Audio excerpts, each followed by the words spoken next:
Welcome to Global Focus Review Channel. You probably know about the ancient Israelites, the Hebrew people who were considered the people of God. But have you ever wondered where the Israelites actually came from and how they looked?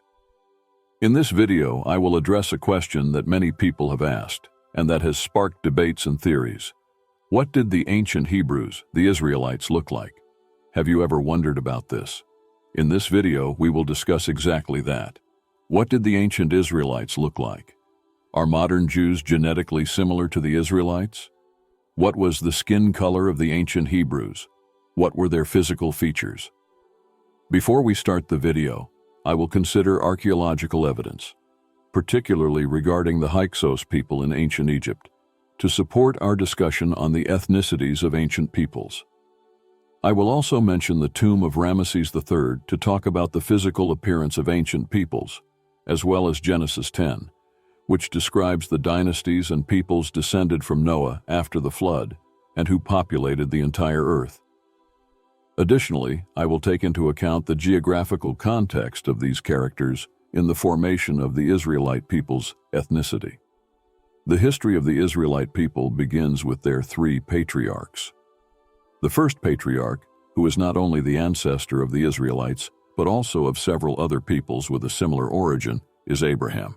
Abraham came from Iraq, specifically ancient Mesopotamia, according to Genesis 10. He was a descendant of Shem, Noah's son, and therefore belonged to the Semitic people. Abraham was part of the Chaldean people, making him a Chaldean Semite. This is the first point for us to understand more about the Semitic people, their physical traits and appearance. Abraham married Sarah, and they had a son named Isaac. Isaac was the second patriarch of the Israelite people. Genetically, he was a pure Chaldean because both Abraham and Sarah were Chaldeans and Semites, descendants of Shem. When Isaac got married, he chose Rebekah, who was half Chaldean and half Aramean. The Arameans were also Semitic people, descendants of Aram, another son of Shem. Therefore, Isaac and Rebekah's children were of mixed Chaldean and Aramean heritage. They had two sons, one of whom was Jacob, who later became known as Israel. Jacob moved to the land of Paddan Aram, the land of the Arameans, and married two women of Aramean origin, Leah and Rachel. So in the three patriarchs of the Israelite people, Abraham, Isaac, and Jacob, we can see genetic and ethnic continuity, as they are all descendants of Semitic people. Abraham and Sarah were Chaldeans, while the matriarchs Rebekah, Leah, and Rachel were Arameans. This genetic and ethnic similarity reinforces the homogeneity of the Israelite people in their origins. After Jacob and his son Joseph arrived in Egypt, they settled there. Jacob died in Egypt, and Joseph also passed away in the same place. When the Israelites arrived in Egypt, Jacob's 12 sons married Egyptian women. It's important to note that Egypt, even before Joseph's time, was already a mixed society inhabited by a group of people known as the Hyksos. This group entered Egypt around 1900 BCE and established dynasties led by pharaohs who were disliked by the native Egyptians. Despite the hostility, there was considerable mixing between the Hyksos and the descendants of the native Egyptians. The Egyptians, descendants of Ham, had dark skin, while the Hyksos were Semitic. From this mixture of Semitic Hyksos, native Egyptians, and other peoples, a mixed population with brown skin emerged. The Hyksos entered Egypt around 1850 or 1900 BC. They established dynasties led by Hyksos pharaohs, which resulted in significant mixing with the native Egyptians, who were more numerous. The Hyksos were not a single people, but a group of peoples who infiltrated Egypt and adopted Egyptian culture, even though they were not originally from Egypt. They were descendants of people from the region known as Canaan, as depicted in the image mentioned. The image shows a woman of Hyksos origin with oriental features and lightly tanned fair skin next to a native Egyptian man. This demonstrates the mixing of Semitic Hyksos with the descendants of Ham, specifically the native Egyptians.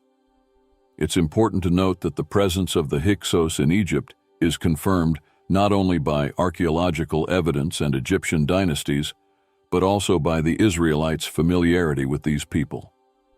In other words, The Israelites were already quite familiar with their genetic relatives, the Hyksos, in Egypt.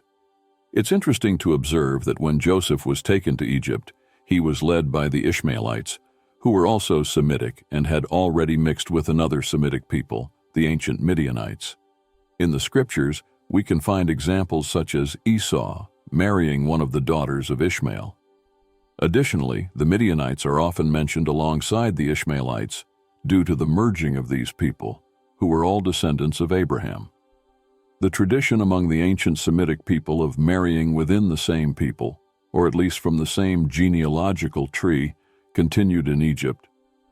Although the Egyptians mixed with the Hyksos, we have biblical evidence to affirm that the sons of Jacob married Hyksos women in Egypt.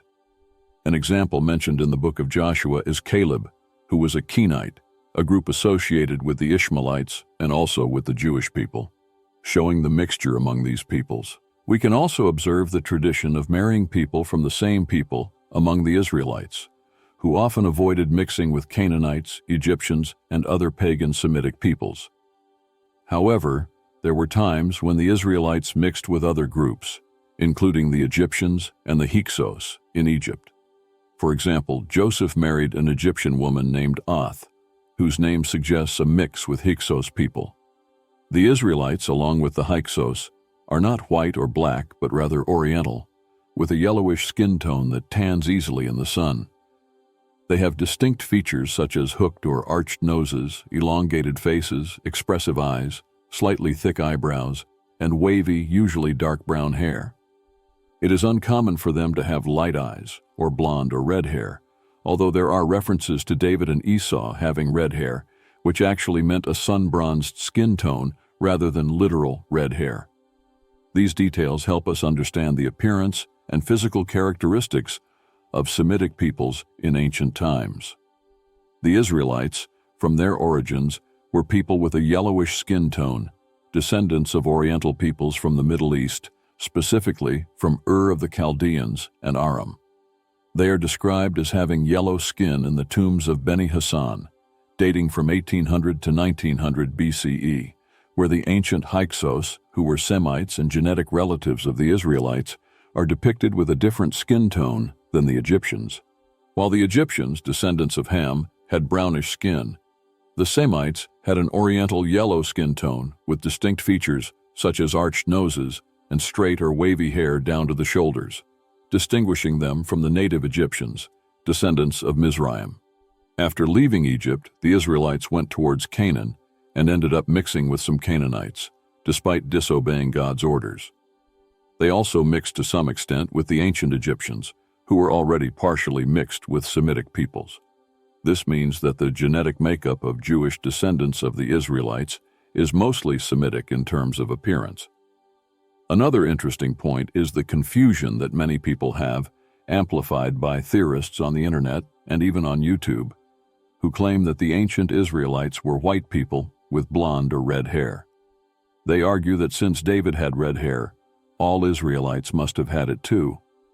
However, the Israelites were Semitic people native to the Middle East and did not have features like white skin, light eyes, blonde, or red hair. These characteristics are more indicative of genetic traits from other groups. Ashkenazi Jews, for example, acquired their name due to their mixture with Ashkenazim after various diasporas, especially after 70 AD. Over time, they intermingled with European peoples and adopted European characteristics. While they are still Jews, they are not genetically pure and identify themselves as Ashkenazi Jews due to their mixed heritage. Although they may have some Semitic genetic heritage, they have considerably mixed with peoples descended from Japheth, resulting in traits such as light eyes, extremely fair skin, and blonde hair. However, many Ashkenazi Jews do not exhibit Semitic features.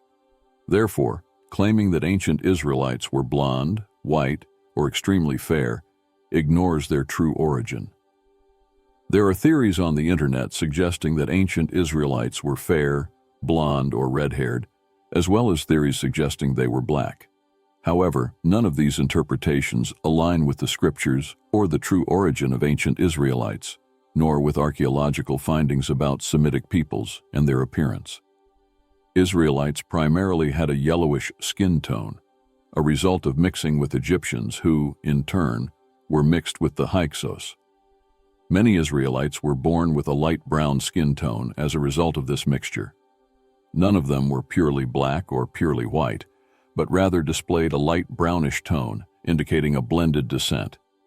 It is interesting to note that Semitic peoples like Arabs have a skin tone that tans easily under the sun.